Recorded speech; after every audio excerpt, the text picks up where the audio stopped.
So welcome everyone. Thank you for being here today. And firstly, my heartfelt thanks to Auntie and where is Uncle? Uncle, right here. Uncle is here. And Nipun and the family. So thank you for hosting us. We really appreciate that. And Mahesh, come here.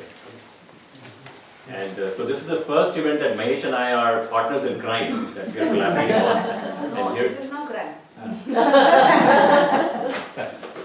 So we'll have many more of these events that we will run together, and we are both into the common, the theme is very similar. We are about community unification, bringing our community together, and that's really what we like to do. And essentially our Hindu temple is also very much in line with that, because it's all about bringing all the Indians together, and not only Indians, because California is a very liberal place. You know, I mean, we had lots of our Saratogans who were there at our last event on Sunday, where we're celebrating Hindu New Year. So it's all about bringing everyone together. It's not about just Indians meeting and Indian Americans meeting and hanging out and eating our mithais. You know, it's all about bringing the community together. And so today it's a very special day because we're launching our Pra-Vachan Series. And essentially, thank you, Mrs. Jaya Row, for being here today. She's a very acclaimed speaker, has traveled around the world and talking about Vedanta. So what really is Vedanta? Vedanta is more like a philosophy, the concept of the Vedas, right? I mean, that's really what it is. And we'll have today Mrs. Jaya Row talk about a specific topic in the theme of Vedanta. And it's about how can we enrich our lives, you know, how can we take our lives to the next level. So that's a very renowned speaker, so we are very happy to have her. And towards that, what I would like to do is a couple things. One is we have a little clipboard with a contact information email. If you would like to be subscribed to our email group, please do put your email address down. And secondly, I'm pretty shameless in these matters when it comes to fundraising, because it's all for a good cause. So I'm going to pass this around. So feel free, you know, whatever you would like to contribute towards the Hindu temple, Saratoga Hindu temple, that's a dream. And quick roadmap on this, you know, what we have today, we have a space that we are sharing. One of the churches in Saratoga has invited us to come in and use the facility whenever we need to. So, I mean, it's a great community we live in, and we are very fortunate that the church has invited us. So that's where we had the Hindu New Year celebration. And then going forward, our roadmap is in the next year or 2 years, we'll actually look to rent a space. And then in the next 5 to 10 years, we would like to purchase the land and build a real nice, authentic Hindu temple. That's really what our charter is. And we would like to invite all of you for this journey, because it takes a village to get anything done. So please do join in, collaborate. And Nipun Agarwal is also on the trustee, you know, of the Hindu temple. And we are collaborating together along with Amit Nagpal, so we are the initial directors. And it's a huge charter that we have. But you know, we are hoping it will all snowball and come together to eventually one day our dream, you know, Susie's dream of having a Hindu temple in Saratoga will come true here. So that's really what we are trying to do.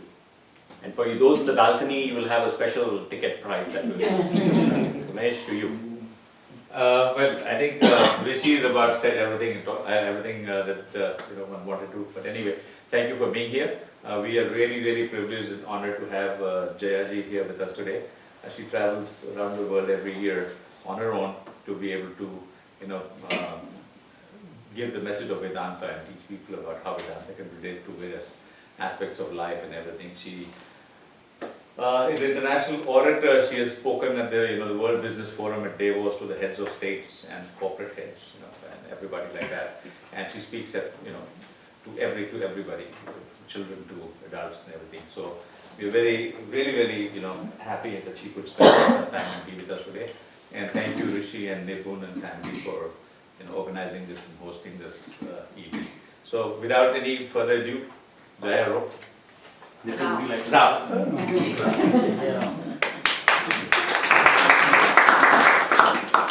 How much time do we have?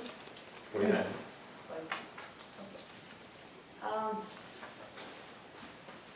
First of all, what is Vedanta? Or let's put it the other way. What is unique about being Indian? Is it just the food we eat, or the sarees we wear, and festivals we have, in the temples we have, or does it go beyond? It goes way beyond that. It goes beyond that to the concept of human perfection. When we are born, we're not born perfect, but we are not designed to die imperfect. It is just as a caterpillar is born not to die as a caterpillar, but to transform into a butterfly, and then its life changes. It breaks free from that leaf that it's living on all its life and takes off, soars into the skies. And this is what we are born for. But we don't realize it. We don't know it. So our forefathers, many thousands of years back, conceived of the state of perfection, which in itself deserves a Nobel Prize, I think, and got there and prescribed a plan of action that thousands of years later, you and I sitting here in Saratoga can apply, implement it, and reach the same state of perfection that they reached. All that you need is a vision, the commitment.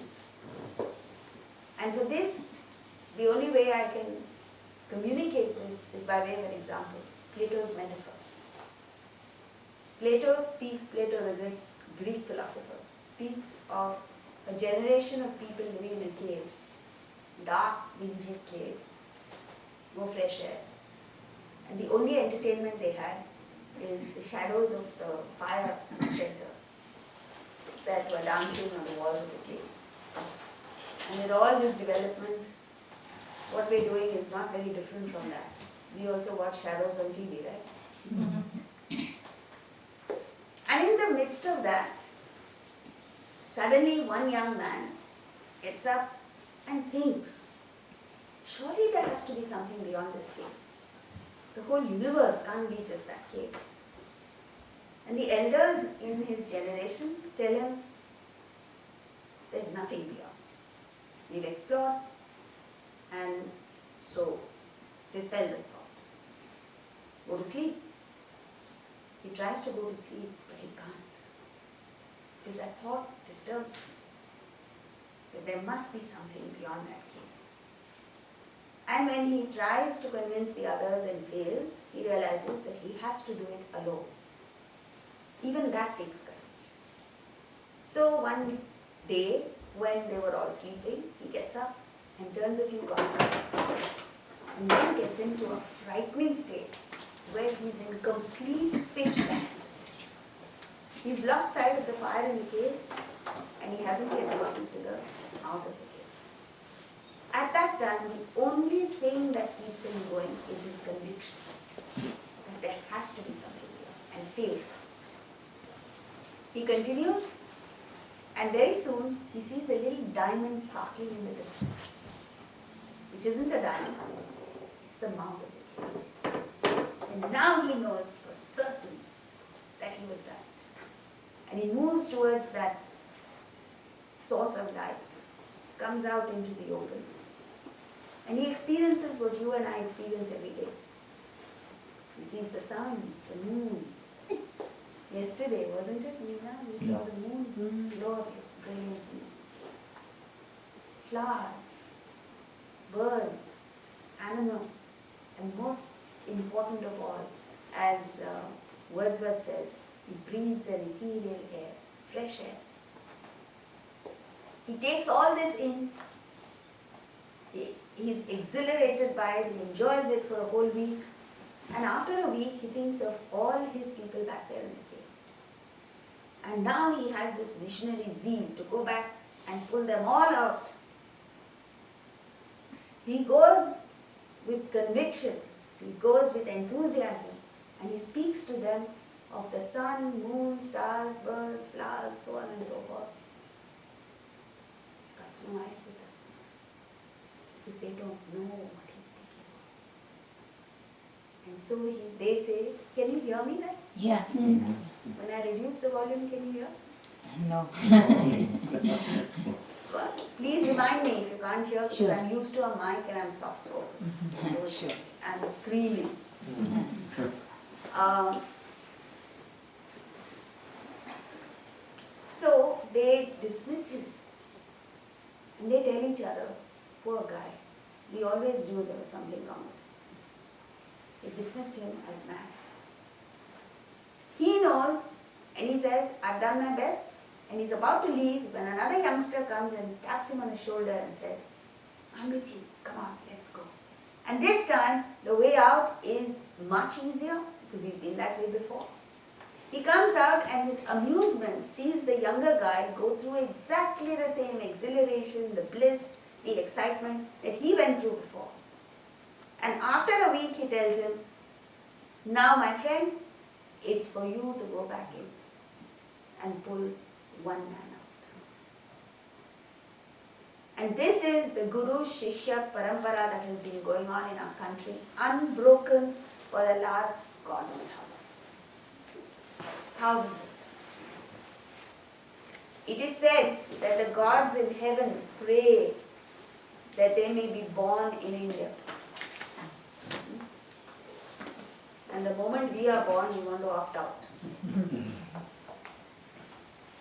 We don't understand. Even those in India are not there by choice. They are there out of helplessness. Very rare is the person who understands what it means to be born as an Indian and uses that tremendous advantage. That tremendous advantage is this pathway to excellence. So, Rishi, is it? Rightly said,